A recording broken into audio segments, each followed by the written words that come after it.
मनन करता है, संकल्प विकल्प करता है। हृदय की उस वृत्ति का नाम मन है। हृदय एक है, संकल्प विकल्प मनन करने वाली वृत्ति का नाम मन है। और ये बड़ा संशयात्मक होता है। ये संकल्प और विकल्प करता रहता है, ऐसा करें, नहीं ऐसा कर लेते, नहीं ऐसा नहीं होगा, वो चलता रहता है। इस पर जो निश्चय करता है, हाँ ये कर लो, उसका नाम बुद्धि है। हृदय की वो वृत्ति जो मन के संकल्प विकल्प पर निश्चय कर देती है, हाँ ये कर लो, आज चलो ये खाते हैं, जो निश्चय हो कर लाए, उस वृत्ति का नाम, चार है नहीं, एक ही है हृदय, उस वृत्ति का नाम बुद्धि है। जो संकल्प विकल्प संशयात्मक मनन, वो मन, उसका जो निश्चय करा दे उसे बुद्धि कहते हैं। और उसी का जो चिंतन करने लगे, उस वृत्ति का नाम चित्त है। और उसी की क्रिया को जो स्वीकार करे, मैंने खाया, मैं खाऊंगा, मैंने किया, मैं ऐसा करूंगा, उसे अहंकार कहते हैं। एक हृदय में ये चार वृत्तियां होने के कारण उसे अंतःकरण चतुष्टय कहते हैं। आत्मा इन सबका साक्षी है। जो आत्मा है वो इनका साक्षी है, वो इनका दृष्टा है, वो तटस्थ रहता है।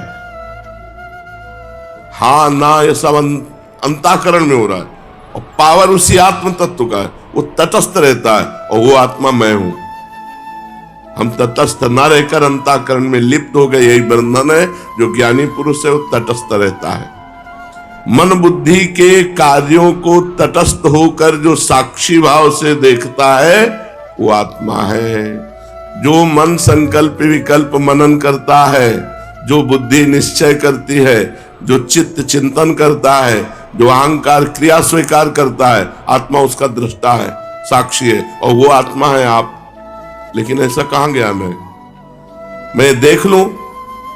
मन ने ज्ञानेन्द्री नेत्रेंद्री के साथ मिलकर कहा, अहंकार इसमें मिला हुआ है। अंतःकरण का अहंकार इसमें मिलके मन के साथ नेत्रेंद्री को लेकर दृश्य को देखना चाहता है। बुद्धि ने निश्चय कर दिया, हाँ देख लो। अब वो देख रहा है, बोले मैंने ये देखा। ये अंतःकरण का अहम बोल रहा है, ना कि आत्मा। आत्मा साक्षी है। अब जो उस साक्षी में है, वो देखता हुआ भी नहीं देखा, क्योंकि जो देखने का पावर है वो उसी से मिला है। वो करता हुआ भी नहीं करता, वो खाता हुआ भी नहीं खाता, पीता हुआ भी नहीं पीता, चलता हुआ भी नहीं चलता। जो 5वें अध्याय में गीता जी के लिखा हुआ है, इस प्रसन्न जिघ्रन श्वसन गच्छन। हृदय क्या है? यही अंतःकरण चतुष्टय को हृदय कहा गया है। मन बुद्धि चित्त अहंकार, जहां ये चार वृत्तियां उदय होती हैं, उसको हृदय कहते हैं। हृदय कोई अलग नहीं है। अंतःकरण चतुष्टय जहां चार वृत्तियां उदय होती, उसे हृदय कहा गया। तो अंतःकरण के कितने दोष हैं और उनके हटाने का उपाय क्या है? अंतःकरण के 3 दोष हैं, मल, विक्षेप, आवरण। जब हम गुरु आज्ञा से शास्त्रोक्त कर्म करते हैं, गुरु आज्ञा से शास्त्रोक्त कर्म करते हैं, भगवान नाम जप करते हैं, इससे मल नामक दोष का नाश होता है, पाप। शास्त्र आज्ञा से चलने से नए पाप बनेंगे नहीं, और भगवान नाम जप करने से जो पुराने वो सब भस्म हो जाएंगे।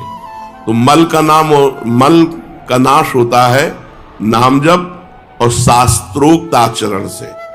अंतःकरण निर्मल हुए बिना भगवत प्राप्ति नहीं होती। और ये 3 दोष हैं अंतःकरण में, मल, विक्षेप, आवरण। तो मल का नाश मुख्यतया नाम जप और शास्त्रोक्त आचरण से आगे पाप बनेगा नहीं, इसलिए पीछे के सारे मल का नाश नाम जप से होता है, नाम जप। और बार बार ध्यान पूर्वक जप करने से विक्षेप दूर हो जाता है। विक्षेप कहते हैं जो भोगों की तरफ हमारी वृत्तियां जाती हैं, उनको भोगों से हटा के बार बार नाम में लगाए, भगवान के रूप में लगाए, अपने लक्ष्य में लगाए। बार बार वृत्तियों को जो जा रहे हैं व्यक्ति वस्तु स्थान में, वहां से हटा के लक्ष्य में लगाने से विक्षेप दूर हो जाता है। और आवरण महापुरुषों का संग करने से, आवरण अहंकार है, जो आवरण है उसकी निवृत्ति महापुरुषों के सत्संग से होती है। जब सत्संग से पता चला मैं कोई अहंकार थोड़ी हूं, देहाभिमान का अहंकार जो था वो सत्संग से जब गलित होता है, अच्छा मल विक्षेप शांत हुआ तो आप में पावर आ जाएगा अहंकार त्याग का। जो अंतःकरण धर्म में अहंकार है वही जन्म मरण का हेतु है। जहां उससे हट करके आप साक्षी भाव में हुए तो आपका आवरण नष्ट हो गया। आवरण ही जन्म मरण का कारण है। अहंकार संस्कृति मूल शूल प्रदनाना सकल शोकदायक अभिमान। संस्कृति का मूल और कष्ट का मूल ये अहंकार ही है। ये अहंकार क्या है? ये भगवान की अष्टधा प्रकृति है। आकाश, वायु, अग्नि, जल, पृथ्वी, मन, बुद्धि, चित्त, अहंकार।